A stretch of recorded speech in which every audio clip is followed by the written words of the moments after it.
لي خمسة أطفي بها هار الوباء الخاتمة المصطفى والمرتضى وبناهما والفاتمة في خمسة أطفي بها هار الوباء الحاتمة المصطفى والمرتضى وبناهما والفاتمة يا الله بها يا الله بها يا الله بحسن الخاتمة بنورة النبي المصطفى رسول الله محمد بن عبد الله صلى الله عليه وآله وإلى أهل بيت الطيبين الطاهرين لا سيما بقية الله في أرض وسيدتنا فاطمة الزهراء وسيدة النساء العالمين وسيدتنا خديجة الكبرى لهم الفاتحة أعوذ بالله من الشيطان الرجيم بسم الله الرحمن الرحيم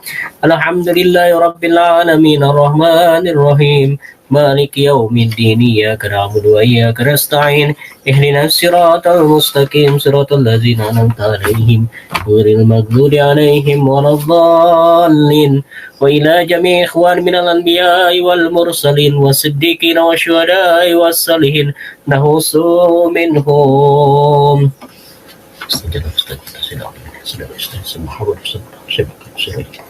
وأساتذتنا ومشايخنا مشايخنا لهم الفاتحة أعوذ بالله من الشيطان الرجيم بسم الله الرحمن الرحيم الحمد لله رب العالمين الرحمن الرحيم مالك يوم الدين إياك نعبد وإياك نستعين اهدنا الصراط المستقيم صراط الذين أنعمت عليهم غير المغضوب عليهم ولا الضالين وإلى جميع المسلمين والمسلمات والمؤمنين والمؤمنات الأحياء منهم والأموات خصوصا نبأنا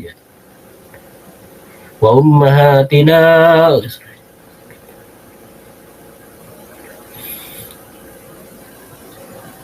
وجددنا وجدتنا أحبانا وأقربانا وجميع الواجبات حقوق علينا لهم الفاتحة أعوذ بالله من الشيطان الرجيم بسم الله الرحمن الرحيم الحمد لله رب العالمين الرحمن الرحيم مالك يوم الدين إياك نعبد وإياك نستعين اهدنا الصراط المستقيم صراط الذين أنعمت عليهم غير المغضوب عليهم ولا الضالين وإلى جميع حوائج الدنيا والآخرة اللهم ياسر أمورنا فإن تيسير كل عاسر عندك ياسر واغفر لنا ذنوبنا كلهم فإنك غافر ذنب العظيم اللهم جملنا وعلم جمالنا وزكينا وعلم زكانا لهم الفاتحة أعوذ بالله من الشيطان الرجيم بسم الله الرحمن الرحيم الحمد لله رب العالمين الرحمن الرحيم مالك يوم الدين إياك نعبد وإياك نستعين اهدنا الصراط المستقيم صراط الذين أنعمت عليهم غير المغضوب عليهم ولا الضالين وإلى جميع حوائج الدنيا والآخرة اللهم يسر أمورنا فإن تيسر كل عاسر عندك ياسر واغفر لنا ذنوبنا كله فإنك غافر ذنب العظيم اللهم جملنا وارم جمالنا وزكينا وارم زكانا لهم الفاتحة أعوذ بالله من الشيطان الرجيم بسم الله الرحمن الرحيم الحمد لله رب العالمين الرحمن الرحيم مالك يوم الدين إياك نعبد وإياك نستعين اهدنا الصراط المستقيم صراط الذين أنعمت عليهم غير المغضوب عليهم ولا الضالين اللهم صل على سيدنا Muhammad wa ali Sayyidina Muhammad. Bapak dan Ibu, kita akan bacakan ini teks yang ada pada buku Daratu Muhammad yang paling depan. Mudah-mudahan Allah Ta'ala menjadikan ini berkah buat kita semua, termasuk juga yang mencatatkan itu juga Allah yarham ya Dr. Jalil Rahmat. Bismillahirrahmanirrahim. اللهم صل على محمد وآل محمد في الأولين وصل على محمد وآل محمد في الآخرين وصل على محمد وآل محمد في الملأ أعلى وصل على محمد وآل محمد في المرسلين اللهم آته محمدا الوسيلة والشرف والدرجة الكبيرة اللهم إني آمنت بمحمد ولم أره فلم تحرمني يوم القيامة رعيته وارزقني صحبته وتوفني على ملته واسقني من حوضه مشرابا رويا سائغا هنيئا لا أدمع بعده عبدا إنك على كل شيء قدير اللهم فكما آمنت بمحمد ولم أره فاعرفني في الجنان وجهه اللهم بالغ روح محمد عني تحية كثيرة وسلاما وصلى الله على رسوله والأئمة الميامين من آله وسلم تسليما كثيرا اللهم صل وسلم وزد وبارك على رسول الله وآله الأطهار على رسول الله وآله الأخيار Allahumma salli ala Sayyidina Muhammad wa ala ali Sayyidina Muhammad. Bapak dan Ibu serta kawan-kawan yang menyimak salawat channel, kita kembali lagi untuk membacakan buku Mukhtasar Sahifah Husainiyah, nasihat, kisah dan doa dari Imam Husain alaihissalam. Dan kita dalam hal ini menjelang Muharram, bulan satu Muharram, kita akan membacakan beberapa hadis atau kisah-kisah yang terkait dengan Al-Husain alaihissalam. Mudah-mudahan Allah Ta'ala menerima bentuk amaliyah kita ini, yaitu membacakan buku yang terkait dengan Imam Husain alaihissalam, dan moga kita mendapatkan berkah dari apa yang kita baca ini. Kita akan mulai pada renungan tentang kehidupan dan kematian, ini pada halaman 44. Berpikir tentang kematian. Imam Husain alaihissalam berkata, seandainya manusia berpikir dan membayangkan kematian dengan benaknya, maka hancurlah dunia. Ini sesuatu yang tidak bisa saya pahami. Seandainya manusia berpikir dan membayangkan kematian dengan bentuknya, maka hancurlah dunia. Jadi apa? Kalau sekedar memikirkan saja kan tidak akan langsung menghancurkan secara fisik ya. Tapi ada kemungkinan makna dari hancur di sini dunia itu maksudnya adalah dia tidak lagi fokus dalam kegiatan aktivitas yang terkaitan dengan kehidupan dunia. Cek dulu ya. Jadi dia tidak terlalu lagi fokus dalam urusan yang terkait dengan dunia. Mungkin dia tidak memperhatikan lagi makan, tidak lagi memperhatikan minuman, tidak lagi memperhatikan pakaian dan sebagainya, atau aksesoris kehidupan, kata kaya dan sebagainya. Dia akan fokus dan dia akan merasa takut terus dengan terjadinya kehancuran, gitu ya, kehancuran yang luar biasa karena membayangkan dengan bentuknya. Seandainya manusia berpikir dan membayangkan kematian dengan bentuknya, maka hancurlah dunia. Jadi dia lagi tidak ya mungkin takut dan sebagainya, atau misalkan dia sudah lagi tidak punya gairah karena mati itu akan sesuatu yang dia jemput.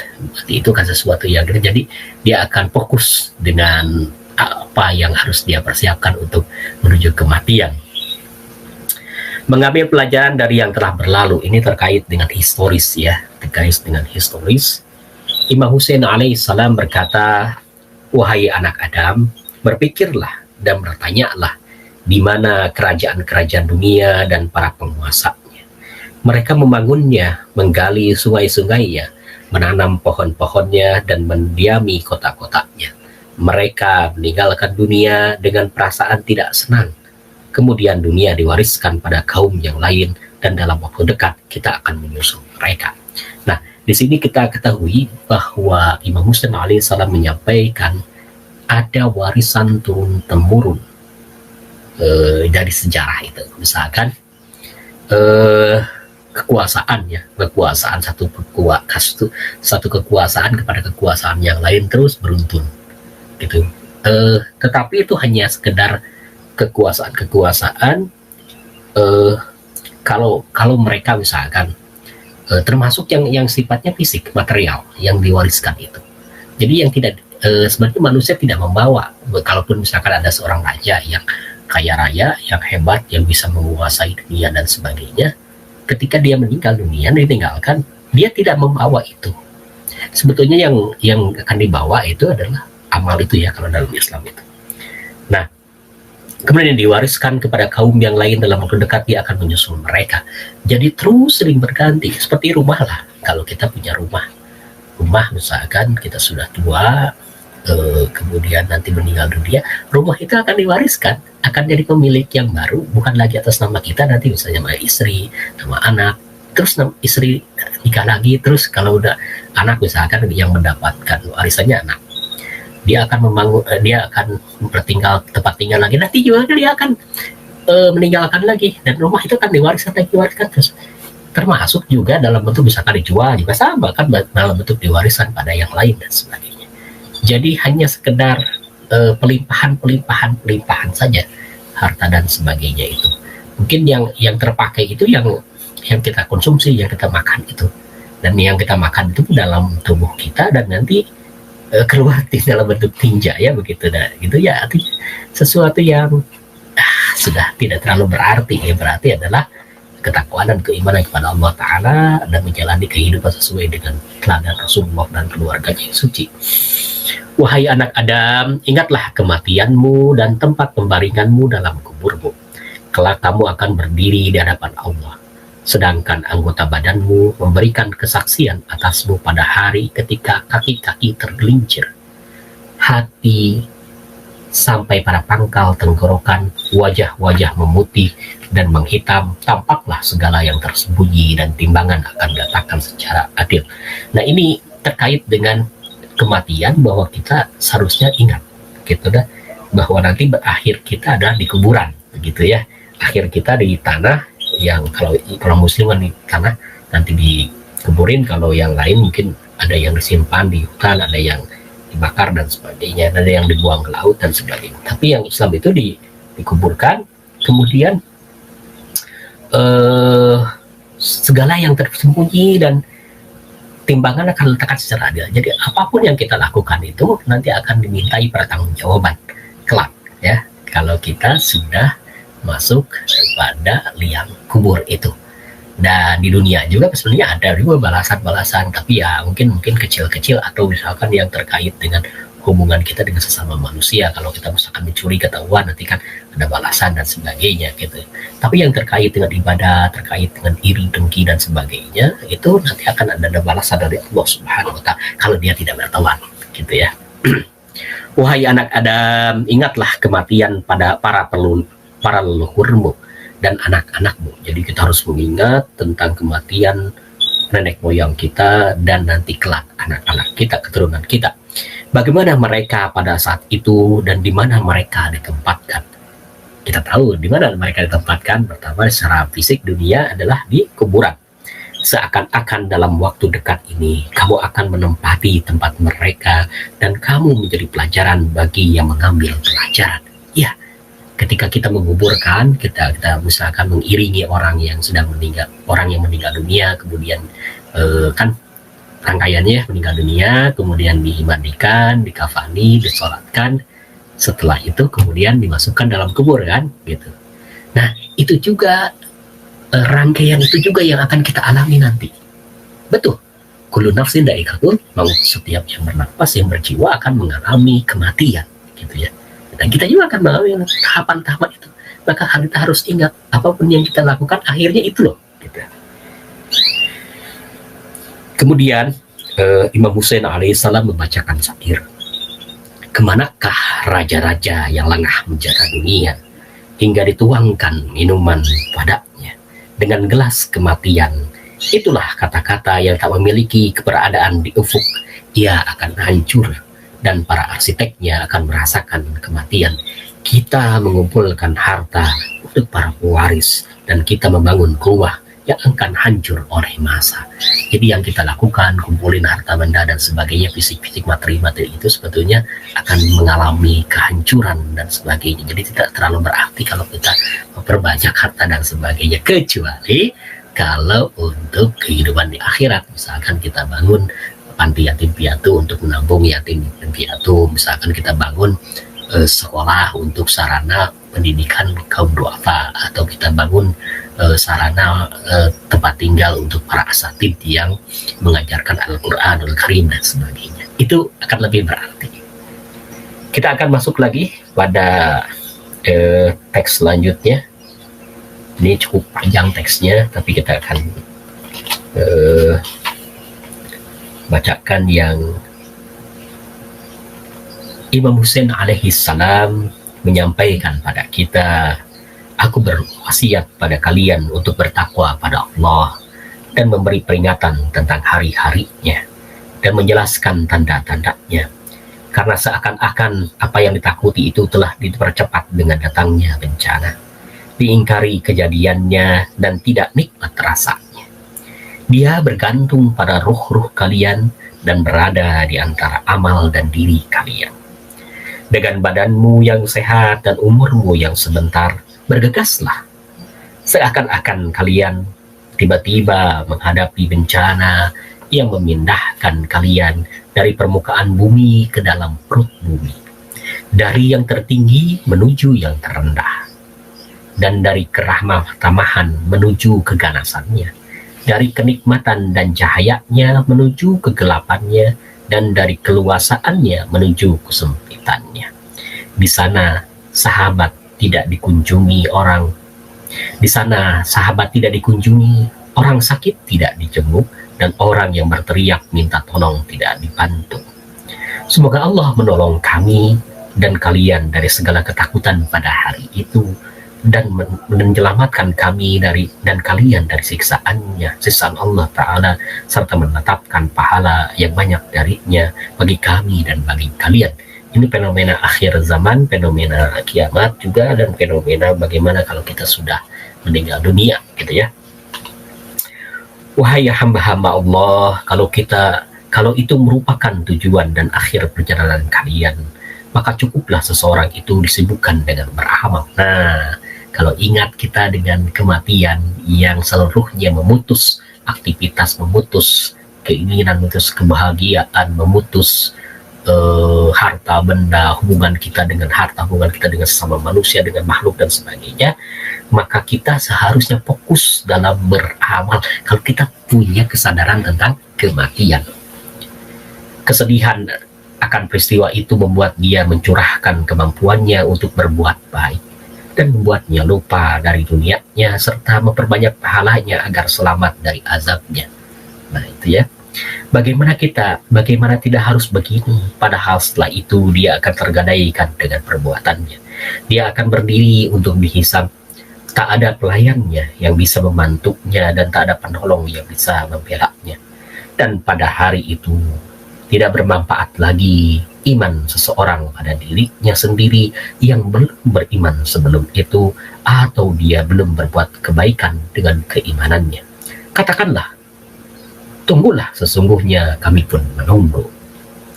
Aku berwasiat pada kalian untuk bertakwa pada Allah. Sesungguhnya Allah telah menjamin lagi bagi orang-orang yang bertakwa pada Allah Ta'ala dengan menggantikan apa yang dia benci menjadi apa yang dia cintai, dan memberinya rezeki dari arah yang tidak disangka. Hendaknya kamu tidak tergolong dari orang yang takut pada manusia karena dosa-dosa mereka, dan dari orang yang merasa aman dari siksaan karena dosanya. Sesungguhnya Allah Subhanahu wa Ta'ala tidak tertipu akan surganya. Sesungguhnya Allah tidak tertipu akan surganya. tidak akan diraih apa yang ada di sisinya kecuali dengan ketaatan pada Allah Ta'ala, insya Allah. Jadi modal untuk menuju pada akhirat, menuju pada kematian yang husnul khotimah adalah kita beramal, melakukan amal baik, aktivitas yang baik, dan juga intinya adalah ketakwaan yang harus kita lakukan itu. Kita akan bacakan lagi menyadarkan orang-orang yang lengah. Imam Husain alaihissalam berkata, ada sebuah lembaran berada di bawah salah satu dinding kota di antara kota-kota. Di dalamnya berteruskan, aku adalah Allah dan tak ada Tuhan selain aku, dan Muhammad adalah nabiku. Aku merasa heran dengan orang-orang yang meyakini kematian. Bagaimana mungkin dia merasa gembira? Aku merasa heran dengan orang yang meyakini takdir. Bagaimana mungkin dia bersedih hati? Aku merasa heran dengan orang yang mengetahui dunia. Bagaimana mungkin dia merasa tenang dengannya? Dan aku merasa heran dengan orang yang meyakini perhitungan. Bagaimana mungkin dia bisa berbuat dosa? Imam Husain alaihissalam berkata, seandainya bukan karena tiga perkara, anak Adam tidak akan menundukkan kepalanya pada sesuatu. Jadi anak Adam tidak akan menundukkan kepalanya pada sesuatu kalau karena tiga perkara ini. Seandainya bukan karena tiga perkara, maka anak Adam tidak akan menundukkan kepalanya pada sesuatu. Apa itu yang tiga perkara itu? Kefakiran, kesakitan, dan kematian. Jadi fakir, merasa kekurangan, sakit, sesuatu yang menghentikan aktivitas kita, tapi bukan kematian, dan kematian yang paling akhir. Jadi fakir, sakit, dan mati, sesuatu yang akan membuat manusia tunduk, ya, kekurangan, sakit, dan mati sudah end gitu. Menghancurkan rumah di akhirat. Seseorang berkata pada Imam Husain alaihissalam, aku telah membangun sebuah rumah dan aku berharap Anda berkunjung ke rumahku kemudian berdoa pada Allah Subhanahu wa Ta'ala. Jadi ada orang yang berbicara kepada Imam Husain bahwa dia telah membangun rumah dan ingin beliau bersilaturahmi ke rumahnya, datang ke rumahnya dan berdoa di rumah itu untuk memberkati maksudnya. Kemudian Imam Husain alaihissalam masuk ke rumah orang tersebut dan melihat di dalamnya. Kemudian Imam Husain berkata, ketika di dalam rumah itu Imam Husain berkata, kamu telah menghancurkan rumahmu dan membangun rumah yang bukan milikmu. Penghuni bumi telah menipumu dan penghuni langit telah membencimu. Imam Husain alaihissalam melewati rumah orang-orang yang sedang memperolok. Beliau kemudian berkata, dia telah memuliakan tanah dan menghinakan agama. Jadi kata Imam Husain alaihissalam, kalau kita membangun rumah di dunia ini sebetulnya adalah membangun rumah yang bukan milik kita, karena akan diwariskan pada keturunan kita.